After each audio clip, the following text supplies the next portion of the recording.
এইবার ঈদ করার জন্য চলে আসছি শ্বশুরবাড়ি।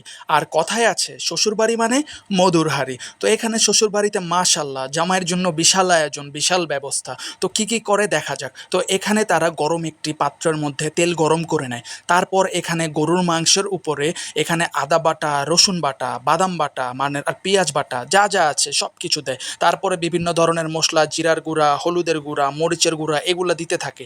দেওয়ার একটু পরে দেখলাম যে টেস্টিং সল্ট, তারপরে কাঁচা মরিচ বাটা, এগুলা একটা একটা করে দেওয়ার পর বাবুর্চি কাকা এখানে লং, দারচিনি, এলাচ এগুলা সব মশলাপাতি দিয়ে মিক্স করে। মিক্স করার পরে পানি দিয়ে তারপরে একটু পরে দেখলাম লাড়াচাড়ি শুরু করে।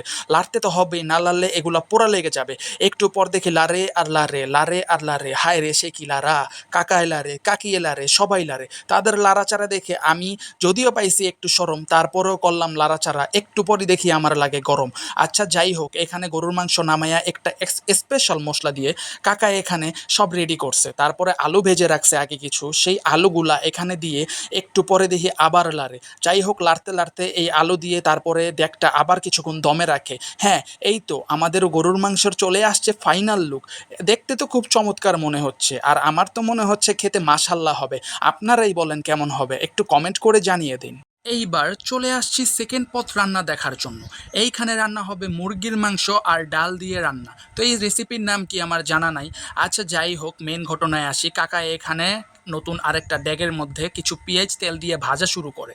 ভাজার একটু পরে দেখলাম এখানে কিছু মশলা অ্যাড করে, যেখানে ছিল আদা বাটা, রসুন বাটা, পেঁয়াজ বাটা, হলুদের গুঁড়া, মরিচের গুঁড়া, আর আনাম কিছু লবঙ্গ দেয়। আর একটু পরেই স্বাদ মতো এখানে লবণগুলা দিয়ে মিক্স করে নেয়। তো মিক্স করার পরে কাকা এখানে ড্যাগের মধ্যে সব মশলা ঢেলে এগুলা লাড়াচাড়া করতে থাকে, ভালোভাবে মিশাতে থাকে। তো মিশাতে মিশাতে দেখি আমার লাগতেছে গরম, তারপরও আগুনের সামনে দাঁড়িয়ে কিছু করার নাই। তারপরে কাকা এক পর্যায়ে মুরগির মাংসগুলা এই মশলাগুলোর সাথে মিক্স করতে থাকে। ঢালার পরে ভালো করে মিক্স করে এগুলা মনে হয় ভালোভাবে ভাজতে হবে। আর ভাজার পর এগুলা বলক আসার জন্য অপেক্ষা। তো বলক অলরেডি এসে পড়ছে। বলক আসার পর কাকাই দেখি আবার গরম পানি ঢালতে থাকে। তো এইবার আসছে মেন পর্যায়ে, সমস্ত ডালগুলা এই ড্যাগের মধ্যে ঢালতে হবে। তো কাকা আর কাকি মিলে সমস্ত ডালগুলা ড্যাগের মধ্যে ঢালে। আর ঢালার একটু পরে আবার কাকা শুরু করে আগের মতো লাড়াচাড়া। তো লাড়াচাড়া দিতে থাকে, লাড়াচাড়া দিতে থাকে।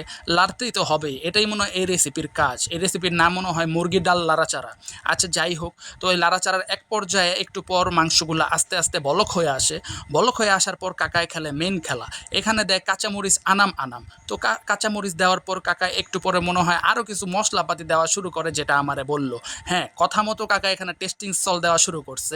আর নতুন আরেকটা মশলা নিতেছে। তো আমি কাকারে জিজ্ঞেস করলাম, কাকা এই মশলার নাম কি? কাকা বলল এটার নাম মুরগির স্পেশাল মশলা। আমার আর কিছু বলার নাই। তো বলতে বলতে চলতে চলতে আমরা চলে আসছি আমাদের রেসিপির শেষ পর্যায়ে। হ্যাঁ, আমরা ড্যাগগুলা নামাইলাম। নামানোর পরে দেখলাম যে এটা আমাদের ফাইনাল লুক মুরগি আর ডালের রেসিপি।